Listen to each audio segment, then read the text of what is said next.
Those beats, though. Man. Tana's so lit. The instrumental is so good. Don't you agree? Yeah. The date, September 11th, 2020. It is really, really, really good to have you here tonight. The SMT Podcast. We're live. Time of this recording, 9:23 in the PM.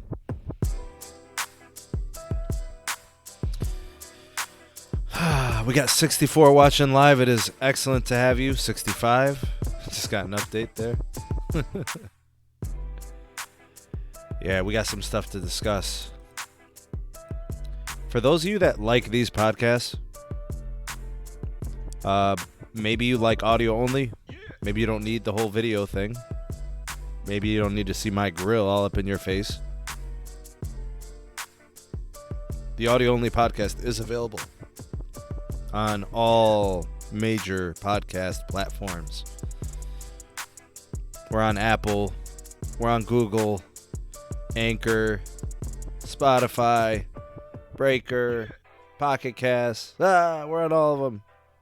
Check it out. Links in the description box. Also, there's other links there, all the community links. Patreon page, the Twitter handle. I recommend the Twitter handle. It's a cool extension of the community. And also sometimes YouTube drops the ball on the notifications. So I also tweet out everything before, I do it. So, like, for example, this podcast, notifications were sent out to anybody who follows me on Twitter. Also, anytime I do a video, an upload, I put it there too. So check it out. Big shout out to all my patrons out there. Appreciate your continued support. Big shout out to the Mod Squad. Hashtag Mod Squad if you got a blue name with a blue wrench. Y'all the best. Yeah. Some other shout outs. Big shout out to Carlos, Caleb, Tito, contributors to the channel. You guys are awesome. I see my brother Jose, Kimon, Sebi, what is up, my guy? Cesar, Gavin, Vincent, Debbie, Walter, yeah, Bart, Thomas, Maris, Billy, Chad, Kimberly, Cesar, Jarrett, the homie Mr. X as well. My dude, good to see you, man. Long time no see. Kazzy, Mark, Gregory, Thomas, TJ, U4Sight, Joshua, yeah. Technoid, the homie, Info Assistant, what is up? Gene's in the house. Yeah, buddy. Alright, so let's do it. What we're going to do is we're going to be talking some T-Mobile stuff today. Good stuff to report. It's going to help customers a lot. So let's start the show. Yeah. Now you see me. Yeah. All right, welcome to the SMT Mobile Tech Podcast. What we're going to do is we're going to look at these stories. They're all kind of connected. It's all linked together. All right, so we'll start with the first one. We're going to be talking T-Mobile and Dish. Something I think that should have happened a long time ago. My personal opinion. Just saying, All right. Story number one in today's podcast. T-Mobile and Dish finally reaching a lease agreement. This is going to help network access for pretty much any, T-Mobile or prepaid MVNO customer that's on the T-Mobile network for access. So that's really good. Now there's certain markets where it's going to be active, and there's certain markets that are going to see these upgrades pretty much immediately. In fact, I think as of today, this stuff is live. I think it was filed for yesterday, which would have been the 10th of September. So I think it was active as of today, which is the 11th of September. So, it should be ready to go. Anyways, so T-Mobile and Dish finally reached a lease agreement. It looks like it was really complicated. I don't know what the relationship is right now between T-Mobile executives and Charlie Ergen and the Dish side. I really don't. I'm assuming it's contentious. It has to be, because it looks like the DOJ had to get involved. The antitrust division got involved because, remember, they were part of this whole transaction from the beginning. Making Del Rahim and the antitrust team, he's the antitrust chief. They made this deal happen, this whole T-Mobile and Sprint merger. So one of the things that has made total sense but hasn't happened up to this point was Dish owning, operating a huge amount of spectrum in the 600 frequency band. And this jives in a great way with what T-Mobile does with their low-band 5G with Band 71. So it only made sense that they had something in the works there. During the early onset of the pandemic, T-Mobile had free leases. They were accessing a lot of 600 megahertz spectrum licenses from all over the country. There were like licensing companies. Columbia Capital, I remember, was one of them. There's a couple other ones. Dish was also one of them as well. Yeah, they said, go ahead and use the licenses. We're not using them. Go ahead. It'll help you. It'll help the people. Let's do it. So they did. But they weren't paying for that access. At one point, I want to say in maybe June, Charlie Ergen and Dish basically said to T-Mobile, hey, you've been using the spectrum and it's all fine and dandy, but we want a deal. Right? We want a compensation package here. You can continue to use it, but we want to get paid. It's helping your network. It's helping your customers. Help us help you, right? You pay for the access. We win because you're paying us. And then you win by getting the additional capacity. Anyways, T-Mobile said no. And they weren't willing to pay for the access to those licenses. They just wanted it for free. In fact, there was a letter that was written to Dish from Neville Ray and his team that they wanted to continue to use it for free. That's not happening in the business world. Free is not a thing that companies are into. So I think that history, that precedence really messed up the relationship between T-Mobile and Dish, because moving forward, there's going to be an existing relationship it has to be. It's going to be like this for 7 years. All right, so according to the concessions to the merger, that's always going to be there for the next 7 years. T-Mobile and Dish are going to be tied at the hip in that access agreement. So it looks like they finally got a deal. The DOJ did have to get involved. The DOJ got involved with this deal in July for the Boost deal, that concession, and then the prepaid assets in the Band 26, the 800 megahertz. They had to get involved here. Like, that's what I'm trying to say, is it has to be contentious. It has to be. Or else they would be, business savvy enough to just make the deals happen, but they've had to get involved. Anyways, there are 200 licenses in this 600 megahertz frequency range that Dish is going to give access to T-Mobile.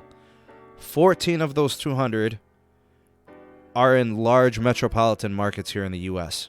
So what this means is, according to the size of the blocks, this appears to be for a 2x5 megahertz license access for T-Mobile. So it's not going to be large swaths of spectrum. It's actually pretty skimpy, but it's better than what's going on right now. And what I mean by that is, according to Root Metrics, the T-Mobile network is taking a dump. It's literally tanking. The speeds are in the pits. There's congestion issues. There are integration problems with what Sprint and T-Mobile are trying to do in fusing the network. There's people that are migrating from the Sprint side to T-Mobile. There's the organic growth that T-Mobile was having, right? They were getting a lot of customers. All that playing into this. So this lease makes total sense. It's right up the alley of what T-Mobile is doing with Band 71. And then it's going to boost the network enough to maybe also support the Boost customers. Pardon my pun there. I didn't mean to do that. So you've got Dish customers, right? Boost Mobile customers that are on the T-Mobile network, and they're going to be using the network. Well, it's nice that the company can bring something to the table. So while it's not a huge, boost to the congestion issues, it's going to help. At least maybe offset some of the network access from even the boost customers, right? So this is good. Although it is a skinny amount of spectrum, it's not huge, right? 2 by 5 megahertz. It's not big time, but it's going to help. Anyways, another question mark here is not only that the large cities are covered. In this particular deal, it's going to include a lot of rural markets too, right? And Midwest cities and stuff like that, so it's going to help. It's good. Some of the areas that I did find were going to get the additional access and spectrum boost. New York City, Miami, Florida, #Florida, Detroit, Michigan, Cleveland, Ohio. I'll be excited to see if that makes a difference. I will be testing it. San Diego, Portland, Sacramento, San Antonio, Jacksonville, Florida, Indianapolis, Austin, Texas, Milwaukee, Honolulu, all identified as getting the additional spectrum access. So those cities, if they've got really congested areas, this should help tremendously. Because keep in mind, 600 megahertz is a low frequency band, right? Band 71. That's going to help with propagation. That's going to help with signal range. It works well in homes. You might start getting, speeds in your basement. Seriously. Some areas that you're not going to see speed boosts that could probably use it are Pittsburgh, Nashville, and Fresno, California. From what I understand, those areas will not be getting this access. I think those areas already have too much spectrum available. So there is a threshold that the FCC sets where you can only operate so much spectrum in an area in comparison to the other competitors in the market. So I think that's what that situation is. Interesting development there. The duration of the lease deal appears to be set at 42 months. There is a loophole in the deal that Dish put in place. Really, really smart, actually. I'm kind of glad they did this. Dish has a callback clause. It's hard to say. Callback. So basically what they can do is when they're ready to deploy their network, they can call back, take back those licenses, and deploy for themselves. So when Dish is ready to do that, they can literally just snatchies say, sorry, not sorry, I need this. I'm going to go ahead and deploy, so I'm going to take this back. So they'll basically, say, my bad, but we need to use this. Hopefully that doesn't happen. I mean, who knows? 42 months, right? So we're talking 3.5 years. All right, almost 4 years or so. Anyways, the start date, aka the file date, was September 10th, yesterday. Set for a de facto transfer. The action date as of today, 9/11/2020. I know, Caleb. I know. Charlie playing poker again. Let me give you guys kind of my takeaway here. The reason I think this is important, this time frame, I really want to emphasize the duration of this lease deal. It's 42 months. I truly believe that 42 months is an indicator as to how long the T-Mobile network is going to take to become fully integrated and build out 2.5 gigahertz on any form of national scale. I think that 42 months is the key indicator. For those of you that thought that T-Mobile was going to build out the 2.5 gigahertz from Sprint in 3 years, 2 years, under 2 years, according to Neville Ray, oh, tish tosh. Oh, how naive some of you can be. We've been following the guidance and we've been following the spending of T-Mobile for years. T-Mobile frequently stays between that $4, $5, $6 billion range annually in spending. And I don't expect this to dramatically change.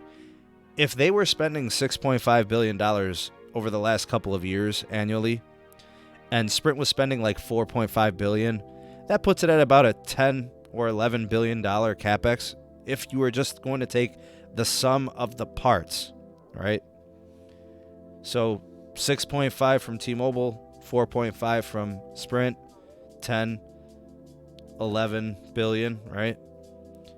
I don't expect T-Mobile to spend more than that. I really don't. So in my personal opinion, I think the most important indicator of this lease deal, setting this at 42 months, tells us that the T-Mobile 2.5 gigahertz build out and the completion of Band 71, which is not even close, the completion of these two projects is going to take almost 4 years. And it still won't even really be national. It will be mostly national, but it will not be totally national. Remember, T-Mobile has already started to pull back and step away from small cells. Right? They've already said we're going to really focus on macro sites. We're going to try to get Band 71 upgrades and Band 41 upgrades on as many sites as possible. Does that mean that 50% of the sites are going to get Band 71? I don't know. Does that mean Band 41 is going to be on 60% of the sites? I have no idea. I don't think Neville knows. I don't think anybody at T-Mobile really knows. They could say all the things they want, but it's really going to show in their spending.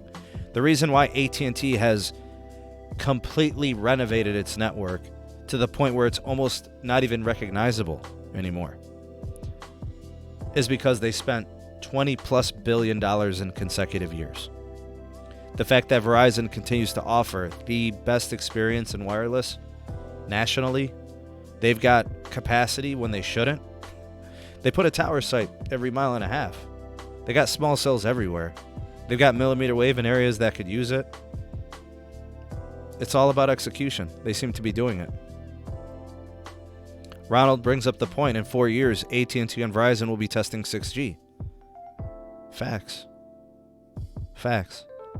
And in 4 years, imagine where AT&T and Verizon are in their build out of their millimeter wave spectrum, which, to be honest with you, Band 41 cannot compete with Band N260, N261, right? 39 gigahertz, 28 gigahertz. All those millimeter wave problems we're having today are going to be a thing of the past. Indoor coverage will be provided through all types of new technologies, including, echo technologies, which are going to be repeaters. Beamforming will be a standard, even on macro sites. I don't think people understand how important millimeter wave is because of the size of those channels and the bandwidth that it could bring to the table. This is going to be big time. So I unfortunately see the negative to this, which is the fact that there's a 4-year operational time frame for this lease. It's basically 4 years. It's 42 months. I think that's how long it's going to take for the network to be integrated. I actually, previously to this, I estimated a 5-year build out. Some people are trying to convince me of 3 years. I think that's not happening. And then I got Neville Ray telling me 2 years or less, which I know is just a figment of his imagination. Appreciate it, Cesar. Thanks for the super chat. Do Verizon, AT&T, and T-Mobile track when the network gets too busy? Absolutely. Built-in software and algorithms detect it, right? And they start the active management, starting with prepaid customers, then going to their postpaid, and then going through all those different tiers of access. Absolutely. Thanks for the donation, Cesar. Appreciate you. The other thing that they do with that data, Cesar, is they actually, when it comes to network upgrades, they monitor those sites that require capacity upgrades. So maybe there's some new hardware that could be upgraded on those tower sites that are in that area. Maybe that area doesn't have a form of midband. Maybe there's no band 66. They can upgrade those sites, right? They put it on the to-do list, as they say. So this is why I thought this news was important about the T-Mobile and Dish deal. It helps customers right away with additional spectrum assets and access and capacity. I think it also indicates how long it's going to take T-Mobile to truly integrate their network. Just a heads up, that's where I'm at with it. So what do you guys think? You guys think I'm onto something? Do you guys think I'm wrong? Do you think I'm right? Do you think there's a correlation there? I kind of see it that way.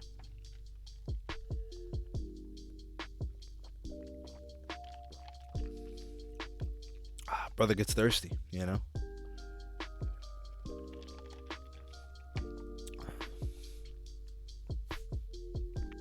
William says T-Mobile is going backwards in Virginia. I now show no coverage. Used to show as only outdoors. Maybe you got some towers that are down. As for the Shentel deal, William, I think they're kind of in negotiations. As of right now, the holdup seems to be money. I think the situation is T-Mobile wants to spend X amount of dollars. Chantel values their company at Y amount of dollars. So they're going to have to find a common ground. Or this is going to go to arbitration, and they'll take the average of 3 different arbiters, right? How they value the companies, and they'll do that. And actually, from what I understand, Deutsche Telekom, the parent ownership group of T-Mobile United States, T-Mobile USA, it looks like they're going to be funding that purchase. So, what's up, Jamaal? Good to see you, bro.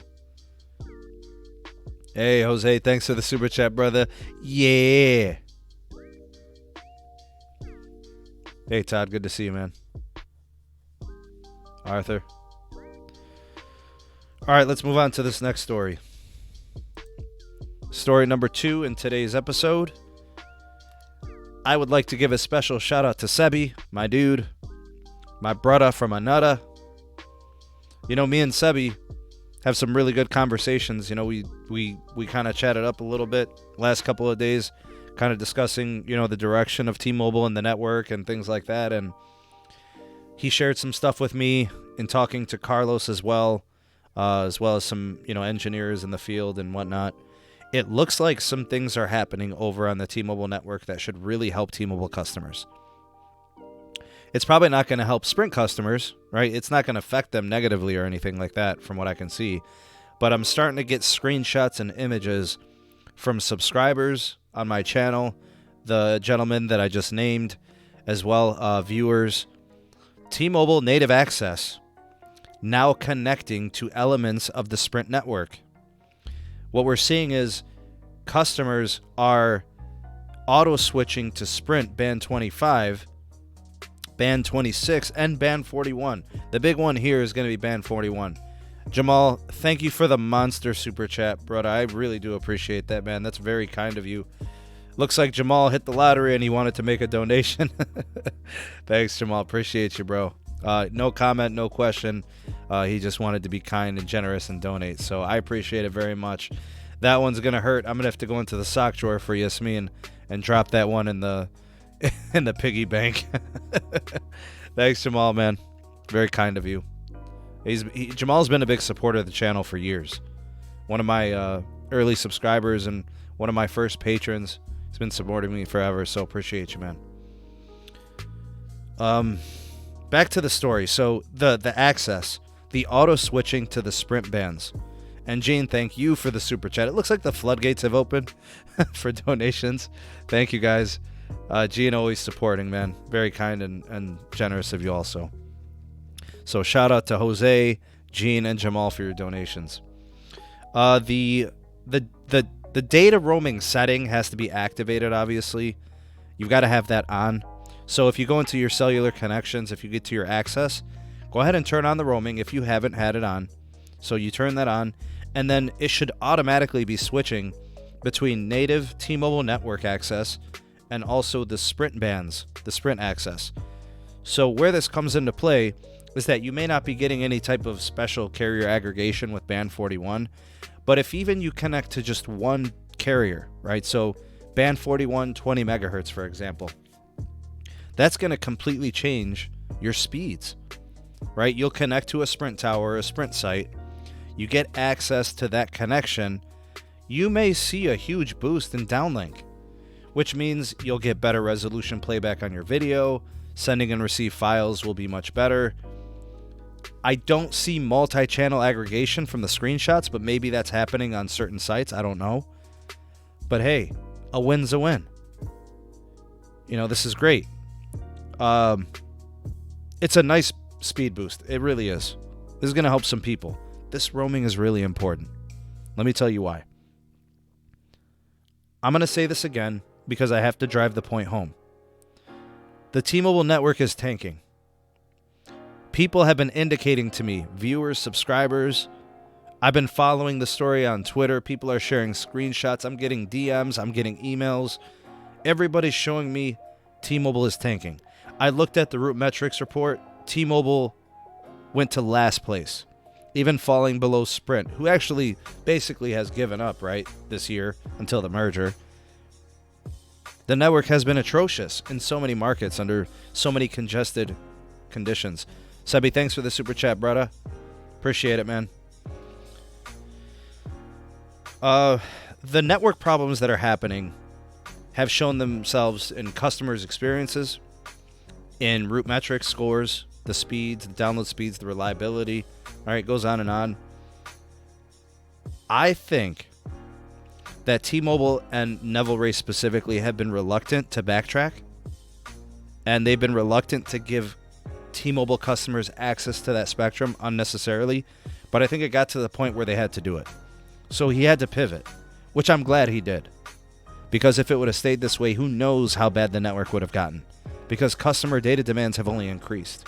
You know, you think about the pandemic, you look at the requirement for, you know, a bandwidth that customers utilize, everything's wireless now. So you've got ongoing customer migrations. There are people transitioning from, you know, Sprint accounts to T-Mobile accounts. They're changing their access. You've got outages. You've got other network-related issues. Tower sites are going down. Fiber issues. There's all types of problems. This may help stop the bleeding. This may be the reason that customers stop fleeing the company, because the churn rate as of right now is extremely high. We've seen the documentation. We've charted the numbers. We've seen people are going to Verizon and AT&T at alarming rates. So it's I think as long as customers that are T-Mobile customers have the Band 41 access, this is going to help them. So if you've got a phone that is like 2018 and newer, you're probably good. If you've got an older phone, you might not have this band. It just kind of depends. If you've got an unlocked phone, you probably are good. I haven't heard anything about 5G for N41. This is all in relation to LTE, so it's going to affect more people in a good way. But I think this is going to boost speeds a lot. Like maybe even like up to 50%. Seriously. I think this is really good. Good job by T-Mobile. Good job by Neville Ray to make that pivot, to make that adjustment. Do what you got to do to keep your customers' experiences from really failing, right? You don't want your customers to leave. You can't afford to churn. You need customers to pay their bill, right? You can't lose. And postpaid customers are the most profitable ones. So giving the T-Mobile customers that additional access, as long as their phones do have the Band 41 support.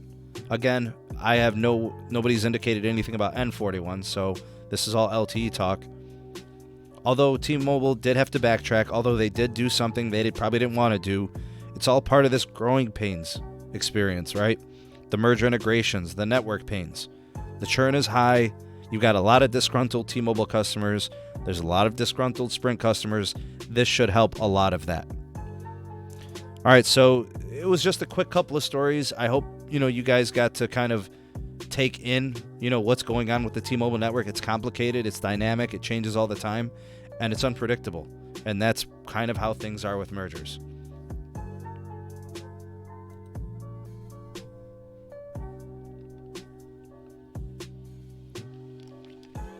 Yeah, buddy.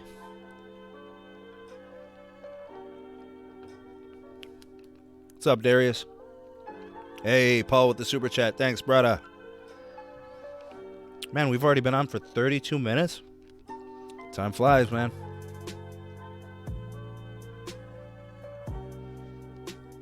So, Chad, what you need if Verizon is slow in your area is you probably need upgrades to mid-band spectrum. Chances are you're like on a Band 13 only site or something like that. Hopefully they address that with their next round of upgrades. Gavin says my T-Mobile tower was down for a week while they were upgrading. They had a big crane, everything. No Band 71 in my area on the map yet, though. Well, Gavin, if you want, take a picture of the tower site, email it to me. Link is in the description. Or hit me on Twitter, @SneedTech. Share that picture with me. I'd love to see it. Maybe they did upgrade it with Band 71. Or maybe just the tower's not on yet. Who knows?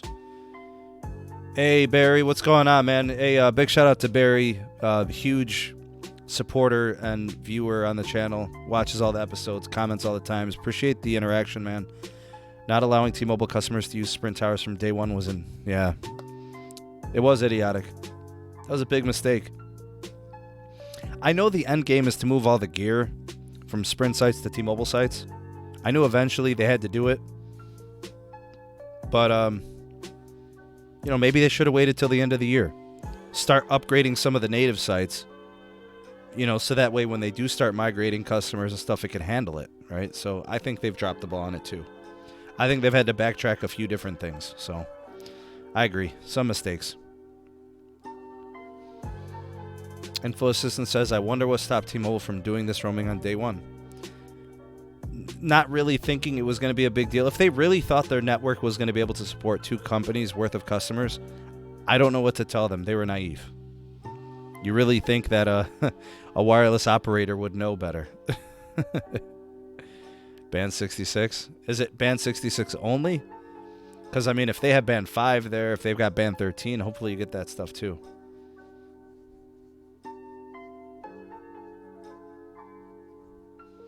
Chad says, I hope when the 3G network is retired, they'll increase the LT coverage. They will. They will refarm that. They'll refarm to LT and they'll refarm to 5G. What's up, Kat? Good to see you. The homie Michael's in the house. Good to see you, man.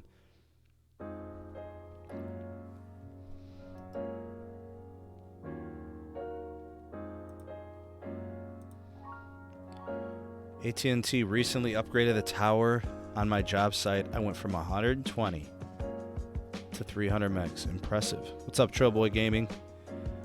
Yeah, Kat, you could just bounce him out. Just bop him on the head. Use that wrench. Get him out of here. Gene says, Sneed, is Metro being phased out completely and being moved into the T-Mobile stores or just being phased out altogether? I think they want the brand gone, in my opinion. Personally, that's what I think. Yeah, Chad, hopefully you get some Band 5 there, 510 megahertz. Some Band 13 would be nice there as well. I think you might be getting some CBRS there, Chad. I think you will.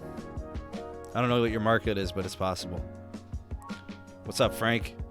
Note 10 plus 5G still on July security update. T-Mobile hasn't sent out security software update. My unlocked one gets updated. Yeah. Viraxium, I started about 35 minutes ago. So. Kimon, that's cool that you got all that access to Band 71. Here in the CLE, it's like every 4th or 5th site.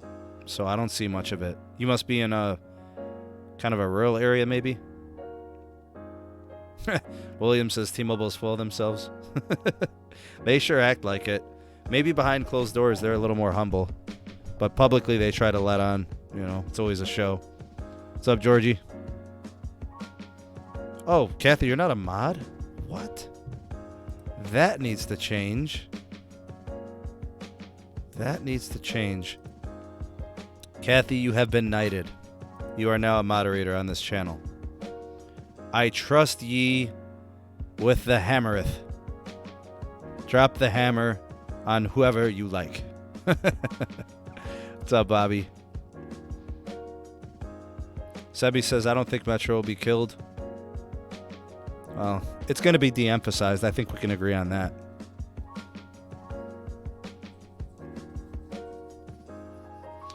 Viraxium, if you have Twitter, follow me on Twitter. I tweet this stuff out all the time. Maybe that'll work better.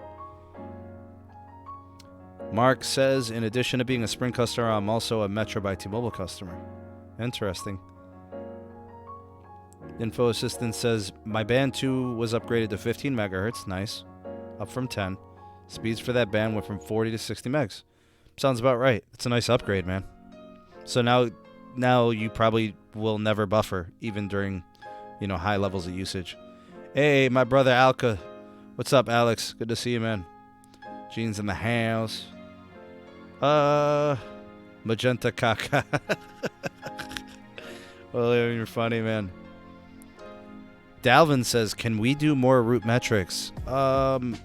Yeah, but they test, they test both halves during the year, so they're in the middle of half too. So, yeah. Maybe T-Mobile might replace the Metro brand with T-Mobile prepaid. Kazi, I think they want as many customers on postpaid as possible. It's almost like the prepaid is a recruiting process. You know? Never gonna get upgraded here. I hope that's not true. Kimon says, didn't John Fryer tweet about new Metro stores opening? Would they really close all the Metro stores? I don't believe anything they say. I don't need to hear what they have to talk about. I just need to see what they do. That's how I kind of take that approach. The talk is cheap. T-Mobile is asking to be sued.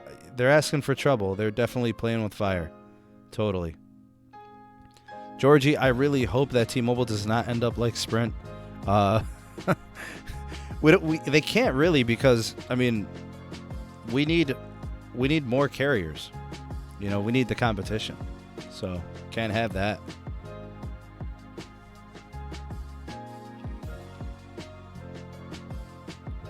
Hey, what is up, TK, my brother?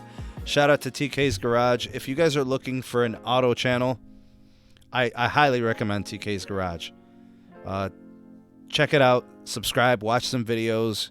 You know, he's a great guy. He's a friend of mine, a personal friend of mine. I support his channel 100%. And, yeah, do check that out.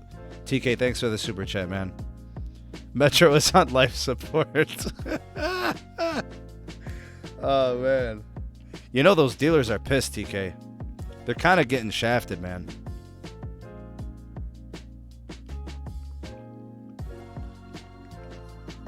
The Metro dealers they're going at it, bro. The blood is spilled in the streets.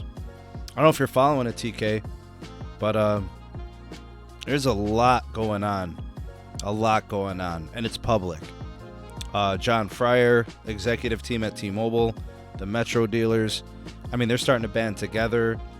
You know, they're reaching out to the antitrust chief, Makan Del Rahim. They've got Peter Adderton involved. Oh, dude. Well, they lost a lot of money, TK. You know, they can only get their accessories from a single company now. Their entire comp structure got changed. You know, they're going to make a lot less money, and they're in less control of their company, right? Or in their operations. So, yeah, man, they're big mad. So true. TK, you know how this business goes, man. If you start losing your competitive edge, how are you going to make money? Oh, they're filing suits? Hey. Yeah, and that's Miami. So throw in Southern California, throw in the CLE, throw in New Jersey, throw in New York, you know, throw in the rest of the bigger markets. Oh, yeah, dude. And I don't think there's a bigger market than Miami when it comes to Metro. I think that's their original stomping grounds. What's up, Adrian? Yeah, Adrian, I don't know anything about the Omaha market. I haven't heard anything personally, so. Yeah, I think they're asking for trouble, man. I think T-Mobile's, they've got network problems, they've got retail problems, postpaid and prepaid. You know? Alka, appreciate you, bro. Big Al. Check out Alka Real G on Twitter. Check out Alka Real G on YouTube. Check out his channel. Subscribe. Watch some videos. Definitely got to subscribe. Good dude. Check him out. Yeah. I mean, TK, that's like the origin. That's like the motherland for Metro, right? It sucks, man. I mean, could you imagine if all the dealers closed in Miami? I mean, T-Mobile would feel that. You know what I mean? Kimon says T-Mobile should stop their BS and start charging tax and fees on their plans. That's going to hurt the customer, but it's going to help them make money. Their network can improve a lot faster, that's for sure. Brandon says John Legere needs to come back to T-Mobile. They gave him $80 million to not come back to T-Mobile. All right, y'all. My goal was to be on for 30 minutes. You guys are amazing, so supportive. I appreciate all the donations and all the super chats. You know, thank you for supporting me. If you haven't done so already, please give this video a like, give it a thumbs up. Maybe it's your first time here, you've never been on the channel. Consider subscribing. Become a member of the SMT Nation. Anyways, let's close things out, shall we? I want to thank everybody for watching. I want to thank all my viewers, subscribers, anybody who's returning, anybody who's new, thanks for being a part of the community. Big shout out to all my moderators, hashtag Mod Squad, hashtag 2Live Crew if you watch this in the live, hashtag Replay Crew if you watch this on recording, hashtag Ravioli Gang if you're watching this while eating breakfast, lunch, or dinner, or snacking, and hashtag Forum Voltron if you kicked somebody out of the live chat today. If you banned somebody. I think I saw Caleb kick somebody out. So Caleb's on his Voltron today. All right, let's go ahead and make those final announcements. Subscribe if you haven't done that. Activate the bell notification icon so you know whenever we do go live and upload videos. Join the Patreon. Link is in the description box. We got all types of tiers and different types of access. We've got live streams. We've got podcasts. We've got exclusive videos, early access, all types of perks. Thanks, Ron. Appreciate the super chat, brother. Thank you all for watching this edition of the SMT Podcast. You guys are the best. Hope to see you soon on the next one. We'll be doing one Sunday night. Take it easy. Be safe out there. Stay healthy. And peace.